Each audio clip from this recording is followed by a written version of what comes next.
তোমাৰনো ঘৰ ক'ত জানিব পাৰোনে সখী সুধিব পাৰোনে নামটোনো কি মিছাকৈ নকবা সখী সুধিছো মৰমেৰে মা দেউতা আছেনে ককাই ভাই আছেনে জানিব বিচাৰো পৰিচয় তোমাৰে ঘৰত বাৰু তোমাক মাতে কি নামেৰে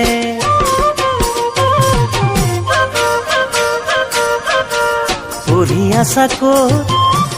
কলেজত নে স্কুলত সখী জানিবলৈ দিবানে পঢ়া সামৰি তুমি যদি কিবা কৰি আছা ক'ত বাৰু কেনেকে তুমি বাৰু বয়সত মোতকৈ সৰু নে জন্মদিন তোমাৰ বাৰু কেতিয়া ক'বানে ইমান ধুনীয়াকৈ কোনে সৰজিলে